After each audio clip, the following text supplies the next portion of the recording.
we're here for the capstone match of this league, match 5, trying to see if we'll end up a measly 2-3 or be able to reclaim our way back to a 3-2, getting our full league value back. That is the ideal. The golden standard for Amulet is at least getting your value back, you know?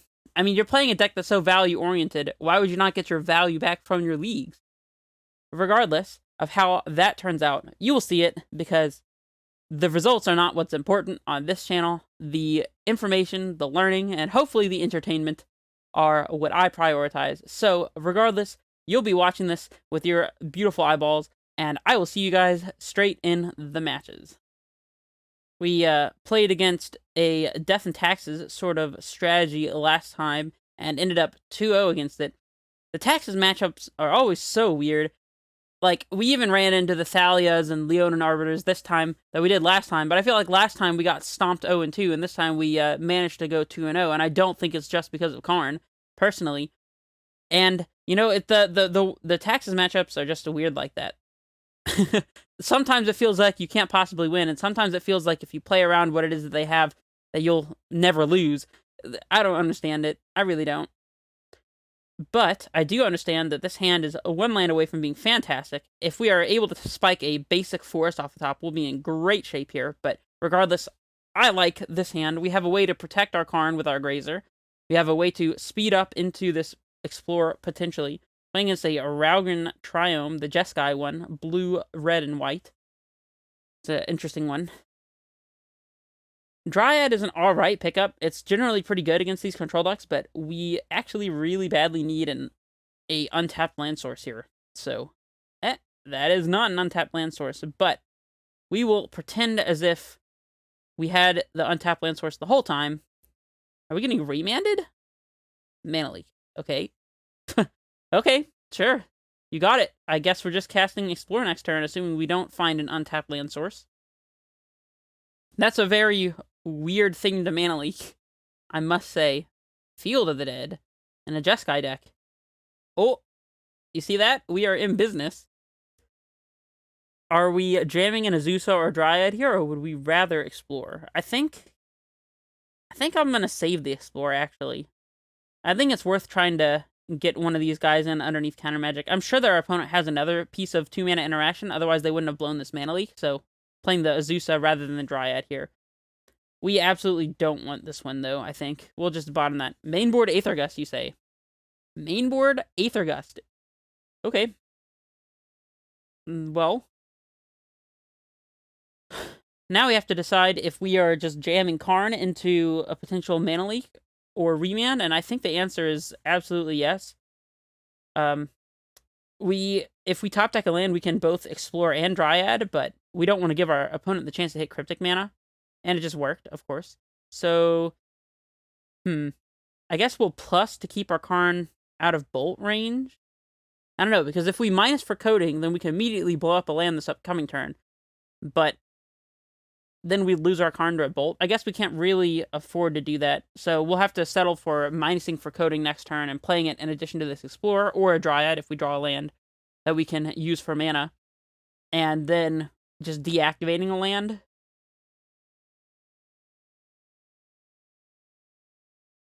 Kind of a weird spot, but you know what? It's alright.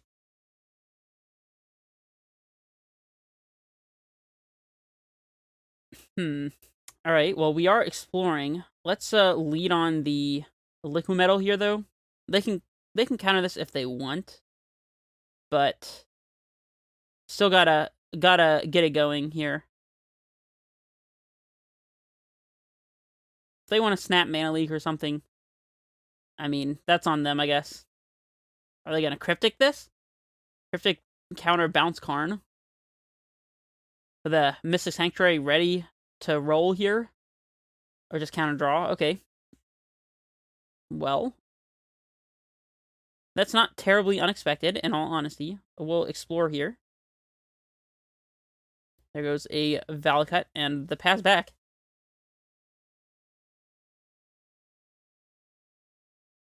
We are set up with Titan Mana here, but our opponent's going to set up another Cryptic here. So, see, let's look at our sideboard and see what our possibilities are. We can go and get Tormod's Crypt to exile their graveyard if they don't go for the Sanctuary. We could... I think that's about it. Otherwise, there's not really a reason to minus Karn here. We could minus for, like, Ballista or something to pick off a Snapcaster Mage, but... What are they doing here? Okay, they were gonna cast something and they didn't. Alright, well, since we know that we need to cut off a potential Mystic Sanctuary loop here, I think the move is going to be minusing to get Tormod's Crypt. We're going to lose our Karn to a Bolt, but I think that's probably fine.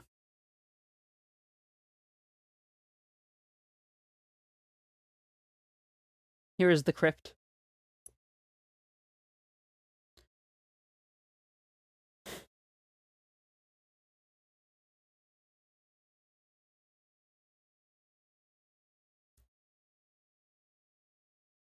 And just snap resolved. So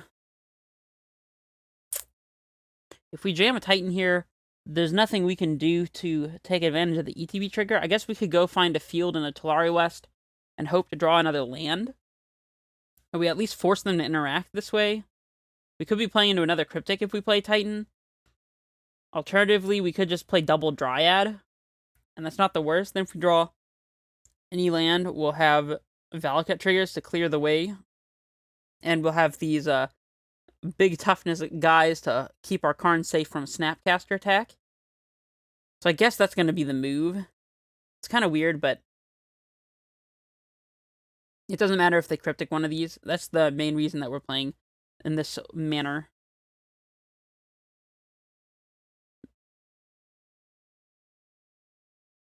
Yeah, we gotta go ahead and pop this Crypt. I don't think we can let them get back a Cryptic here, so...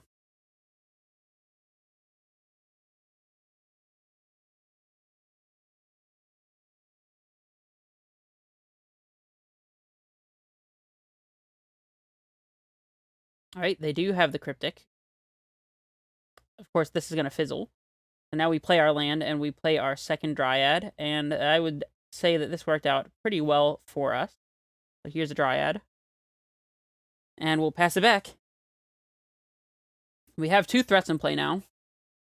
They had the Bolt. Kind of sad, but we'll survive. Jace. Not really scared of that one at the moment. I mean, I am scared of it if we don't find a land to take care of it, but land. There we go. Alright, so we'll definitely lead on this. If our opponent pass our Dryad, then we'll just play Titan. And that will be that.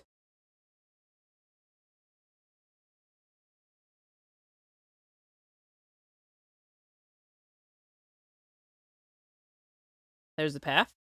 Alright. We'll go get a force here. And now our Titan will be setting up Fielded Ed. So that's nice. And we're definitely jamming a Titan here. I don't think our opponent could even have anything to interact with it. Actually, do we play a land this turn? Because we might be able to haste our Titan here. Yeah, we played Snow Forest. Okay. Well, in that case, let's just leave up the breeding pool. Not like it makes a huge particular difference, but yeah, that's fine. We could get Field of the Dead plus a bounce land here to make sure that we can have a recurring triggers of the field, but I don't know if that's going to be the move. We're definitely getting field for sure. The other one could be Talaria West. It could be Bajuka Bog to make sure they can't snap Path our Titan, which I don't hate. And they also have another Cryptic, but they can always fetch up a 3rd Mystic Sanctuary if they play it. I kind of think that they don't play a 3rd Mystic Sanctuary, but... it's kind of rough. Let's go with Field Bog. This puts a couple bodies into play and cuts one of their outs.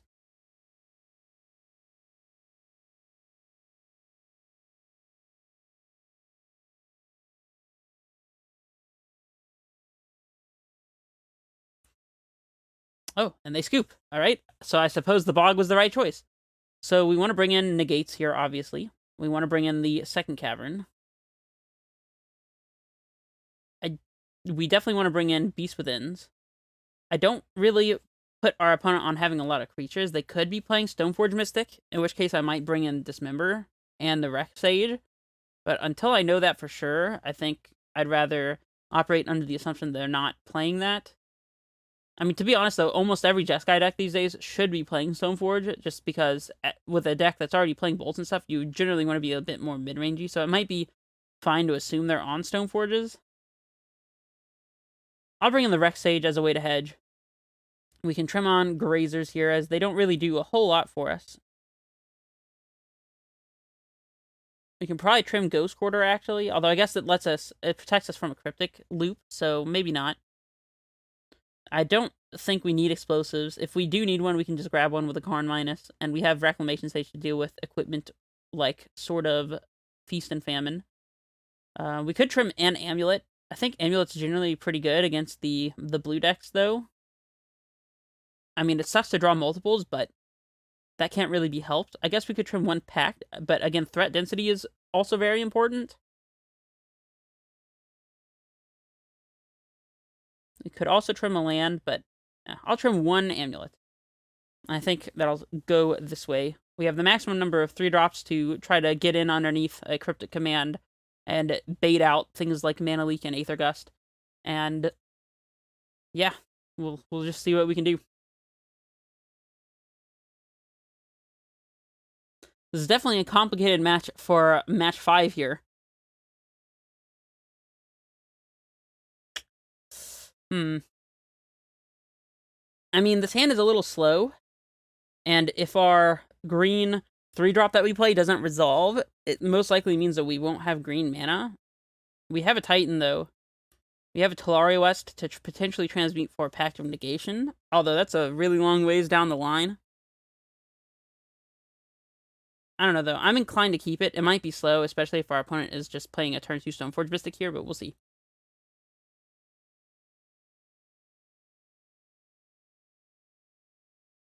On the bright side, we have tons of comes into play untapped lands, like Ghost Quarter and Battlements, and technically Vestige, since it makes a mana, so...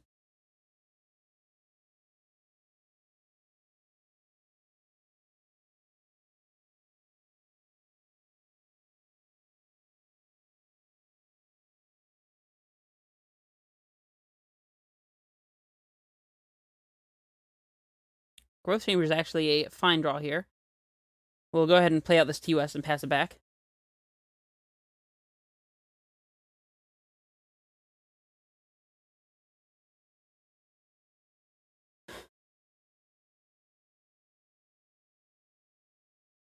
Catria Triome. What? Oh, this is going to be one of those 4-color Omnath decks then, huh? Is that what it is? Splashing red and white for Bolt and Path, respectively, and then obviously playing Omnath. I guess that makes more sense. Definitely never saw an Omnath. Well, that does rule out the potential for Stoneforge Mystic, I think. So, I guess we don't need to be worried about that. Although we have a dead Reclamation Sage in our deck at the moment. But we'll deal, I suppose. Let's just throw out this Ghost Quarter and pass it back. For all our opponent knows, we could be holding up Negate. Or Mystical Dispute, or something like that.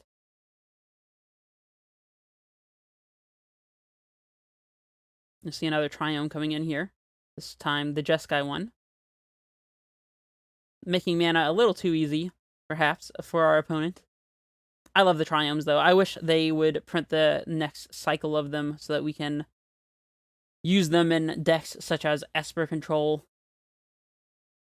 The Naya one might actually be pretty good in Amulet as well, actually. So the thing I'm debating is whether or not we want to play a 3-drop here. We need to start doing something underneath their Cryptic commands. It lets them just counter something and then immediately slam a Jace, and then we probably just lose if that happens, but... I mean, we have to make some forward progress here. I'm going to lead on the Azusa because I deem it to be less valuable than the Dryad, but...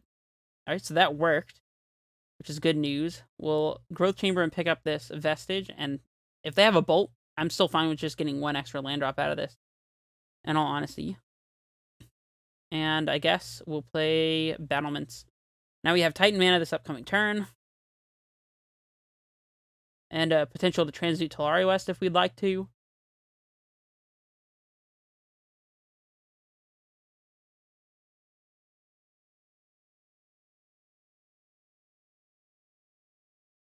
Hmm. Bog would be a lot more interesting if our opponent looked like they were trying to utilize their graveyard. Hmm. We can play and haste a Dryad with our battlements, interestingly enough.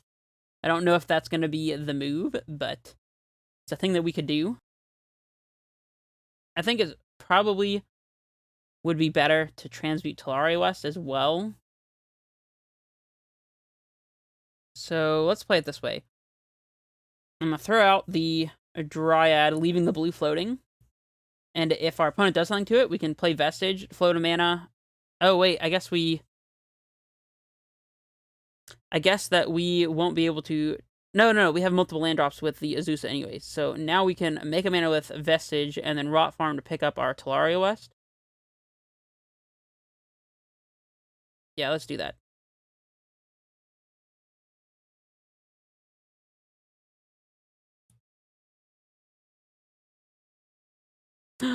No! I needed to float the mana from this Tolaria West first. That was a terrible error. Well, we have one more play of the Rot Farm, so we're costing ourselves a Bajuka Bog here, but to be honest, it might be better to be holding the Bog in hand. That was almost a horrendous misplay. We were lucky enough to have additional land drops ready to go here. We'll get our Pact of Negation, I think. Oh, actually, we can still play the Bog if we want to. I think I'd rather hold it, though, at this point. I guess we could be walking into an opponent's Uro. If they play Uro, though, I think I'm pretty okay with this. Considering our Titan will come into play and just get immediately Valakut and something else and kill the Uro, so...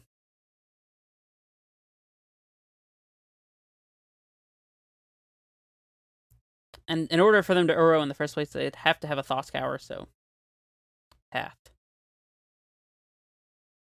I'm pretty okay with this, I think. Yeah, that's fine.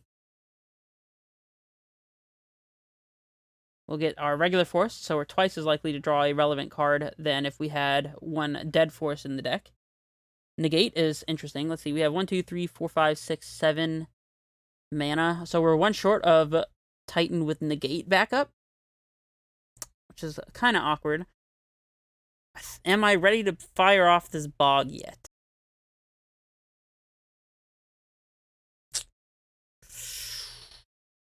Let's see. Our Titan trigger, let's see, we have 1, 2, 3, 4, 5, 6, 7, 8. So we need to get 2 lands, possibly even 2 growth chambers, picking up 2 more lands. So that would be 1, 2, 3, 4, 5, 6, 7, 8, 9, 10. And that way we would, even through a Field of Ruin, be able to pay for 2 pacts. So we could go for the Titan here. I'm willing to give it a shot. Do we need to Bog first? Yeah, I think we do. I don't want to run into a Snap Path, so...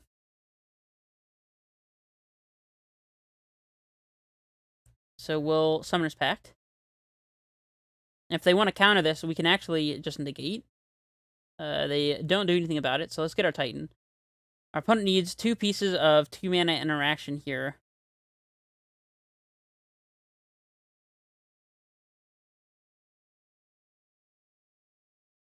Or a Force of Negation, but let's go ahead and pack this. We can actually get Vesuva copying Vestige. They have the Force of Negation. Okay. At least this cost them a card. They pitched a Growth Spiral. Okay. This is fine. So we'll just swing. And we'll pass it back. If we draw any green source or a bounce land, then we'll be able to Titan this upcoming turn anyways, although not with Negate backup. So our opponent has a window to resolve a Jacer to Fairy or something like that here. Or an Omnath, I suppose. Cleansing Wildfire. That's fine, I think. I mean, I don't love it, but it's fine. Well, now we can't just top deck a bounce land and have Titan, though. But I think it would have been better to wait and have Negate backup for our next Titan anyways, so... Although, now we don't have any blue mana to do that. Odd spot. For sure. I think we can safely tap our Hanweir here. I don't foresee us using it. You know what, though? I'll leave us the possibility and just tap Bog instead. Karn could be played this turn. They probably... I mean, we know they have a Cryptic Command on top. If they're banking on an Aether Gust here to stop our threat this upcoming turn, then we can play Karn, force them to Cryptic, and then negate their Cryptic and never give them a window to Aether Gust. Oh, no, wait, no, we can't negate because we don't have the mana. Alright, in that case, I think we're just jamming the Karn before they have the Cryptic in hand.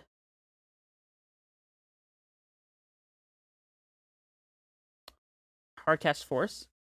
Not the best, but we'll deal.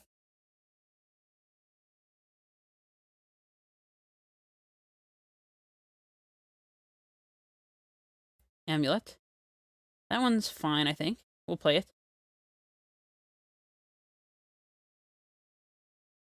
Of course, we can't do anything here against our opponent's Cryptic Command. Definitely not just playing into it for no reason, so... better to wait for a potential opportunity to negate instead. Especially if our opponent's just drawing all lands. It's a little unlucky of them, I must say. And there's a Growth Chamber, so let's play that one. Our opponent needs to have double Counterspell here in order to be able to stop what we're trying to put onto the battlefield this turn. So here's the Summoner's Pact. Cryptic if you must.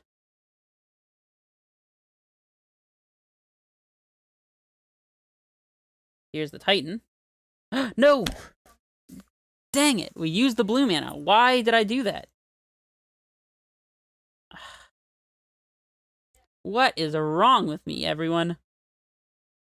Oh my gosh. Alright, well, we're swinging for one and hoping to top deck another threat. Why did I do that? I was just like, I just briefly counted. I was like, oh, yep, that's 6. Click Titan. I didn't realize that I needed to float a mana to keep the blue. That was just the worst possible. Now our opponent can Sanctuary back a Cryptic. Jeez. Alright, deck. Don't fail me now. Just very nicely provide us another Titan to play here. Reconcile the mistake. Gosh, that's just the worst possible. Alright, well... I mean, I guess we're just passing. We know our opponent only has one Sanctuary left. And if we go for the pickup bog them, they're just going to Sanctuary back a Cryptic anyways. So we might as well hold the Growth Chamber to make a lot of mana on the quote-unquote combo turn. I guess we should have attacked, but it's fine. Man, definitely would have won this game, I think, had I kept the ability to cast Negate. Now we're just going to lose. And of course, getting punished not for not doing the bog thing here. Awful.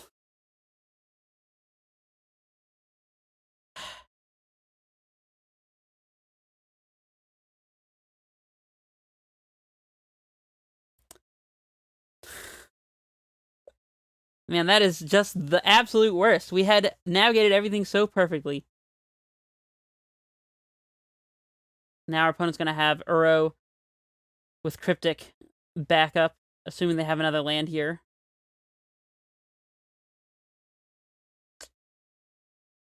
Alright, we need a Titan off the top literally right now. Titan. This is our last chance. We blew all of our other chances away. Now, Titan. That does it. We just have to make sure that we don't use all of our blue mana this time.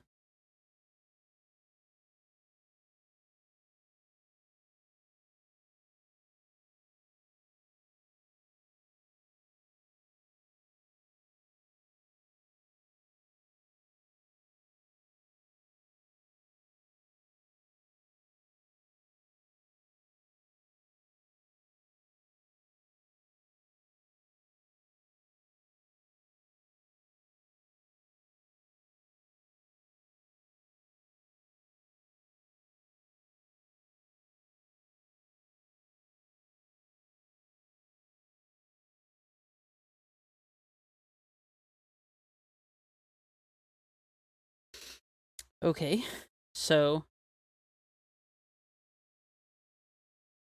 let's activate here, I suppose.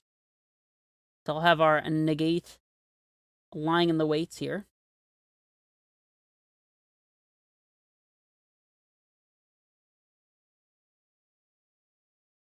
All right. Whew. We managed to somehow still resolve a Titan.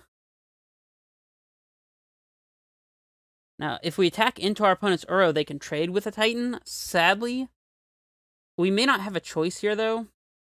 We can Valakut. Not Valakut. Yeah, we can Valakut and... Wait, no, stop. What am I doing? Unclick this field. So we can get...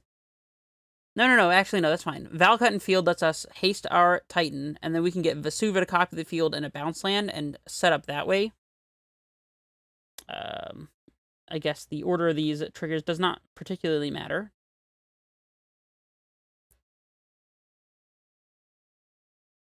Haste Titan. Swing. I guess we can swing with the Azusa too, because there's absolutely no way they don't trade with Titan here. Vesuva and a bounce land. And let's make it a blue bounce land just to rectify our mistake. Vesuva copying field.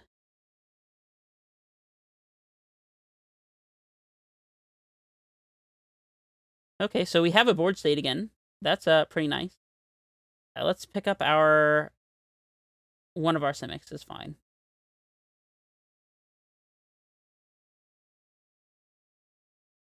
If they want to eat up our Azusa and just take 6, I'm pretty happy with that too. Or they don't do anything. I guess they can Cryptic Tap here. No, I think they've used all their Mystic Sanctuaries, so I don't really know what their plan is. I'm definitely willing to trade a bunch of zombies for Uro here. I guess they know they need the extra card draw here to try to beat what's on our board here. I'm going to put 4 of these zombies in front of the Uro.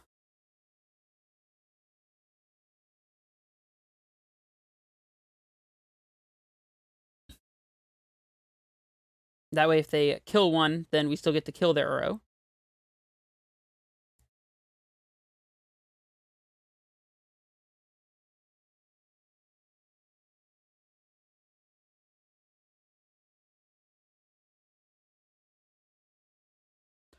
And do we reconcile this game? I guess the deck has some faith in me. Obviously unwarranted.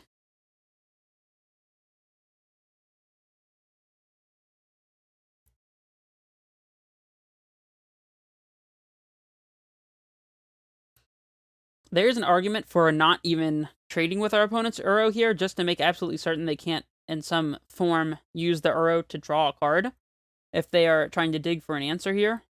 So, there's that, but...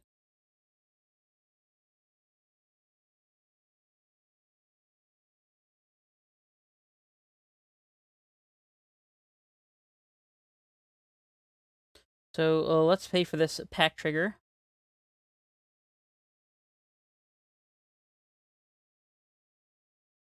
Beast Within is interesting. Let's go straight to combat.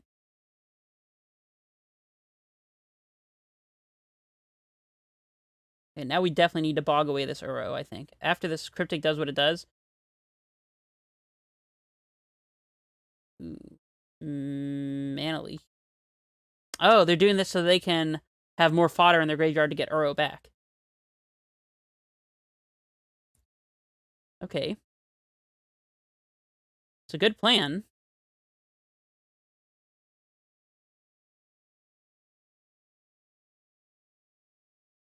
We have 3 land drops, and that's the first one we've made. So let's make 1 more growth chamber and then pick up the bog and then bog them.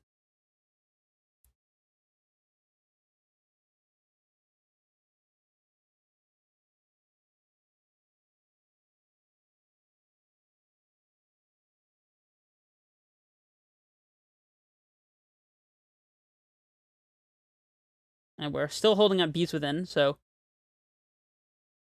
let's see what our opponent can make here. Fetch with Scalding Tarn.